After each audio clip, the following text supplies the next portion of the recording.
talk to your doctor, real important, before you do anything about this.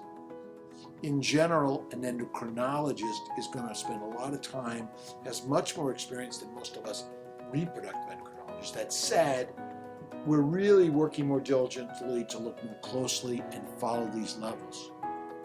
Interesting enough, we're seeing so many women that are on estrogen or ubiquinol and all these supplements that may in and of themselves affect the thyroid production, the TSH hormone levels, or may affect the measurement of your thyroid hormones, and it may affect how they're affected at the cellular level.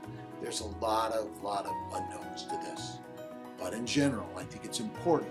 Check your TSH, thyroid stimulating hormone levels, and check your free T3, T4s, and total levels. All important to do, and look at your thyroid antibody levels. That said, quite often in women who have normal thyroid functions, we're using an empiric dose of 25 micrograms of Synthroid. Or in those people who have a slightly elevated TSH in the 3 or greater range, 3 to 4 level of maybe 50 to 100.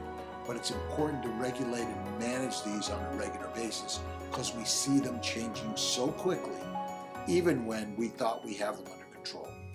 So it's real important to monitor these carefully and closely, and whether you're using a desiccated Armour thyroid or using a levothyroxine or Synthroid, these are all things that you sometimes have to play with.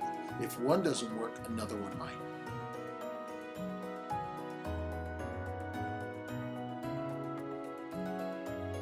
So for so many women, they've either had their thyroids removed, partially or completely, or they've undergone some radioactive ablation of the thyroid. So now they have no thyroid hormone produced in their body, they're taking a supplement.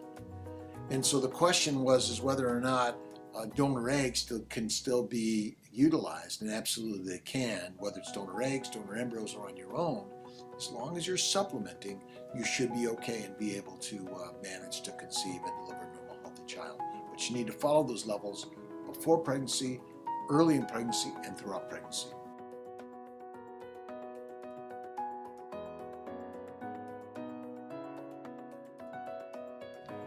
Julie asked the question that her doctor told her that her T3 and T4 levels are low, but have never done anything about them. Well, if those hormones are level, even if your TSH is in normal range, you're going to want to do some supplementation.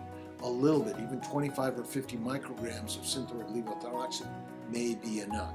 So it is important to keep those levels in the normal range. But typically we've been treating the TSH alone. I believe it may not be enough.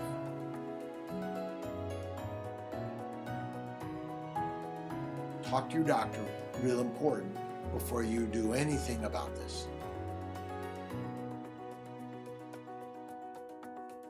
So Sarah asked the question is whether or not Hashimoto's thyroiditis or hypothyroidism due to Hashimoto's changes the way we approach this. And really, all of them, whether they're hyper or euthyroid or hypothyroid, are approached very similarly. It really what matters, not the cause of the damage, but are you hypo or hyper, or are you in that normal thyroid range? We need to adjust it and follow it very carefully on a monthly basis at least, sometimes more carefully than that, especially when you're going through treatments. I hope I've been helpful. Dr. Rob Kells.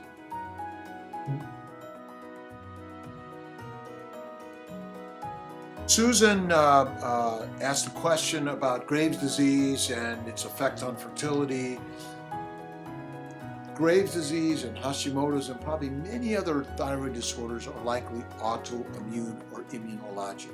And really, we're going to approach them very similarly. They all may affect fertility. The crazy part is many people with these diseases have children, and those without children don't seem to have any evidence of thyroid abnormalities. So we do believe that whether it's Hashimoto's or Graves' or hyper or hypo, there's an immunologic factor that's not only affecting the thyroid gland, but maybe affecting the thyroid hormone binding in the body and its effect at the cellular level. So all these antibodies may also affect reproductive organs in a similar way. And so approaching to try to identify what's the leading cause of these inflammatory conditions. I believe it's an abundance of antigens from plants, from stress, and from too much sugar and glucose. But that said, we really don't exactly have the problem solved, but I believe if you approach it from reducing stress, being more narrow on the diet, reducing carbohydrates, and increasing healthy fats, that's really important to follow. I hope this has been helpful. This is Dr. Rob Kilt, See My Fertility.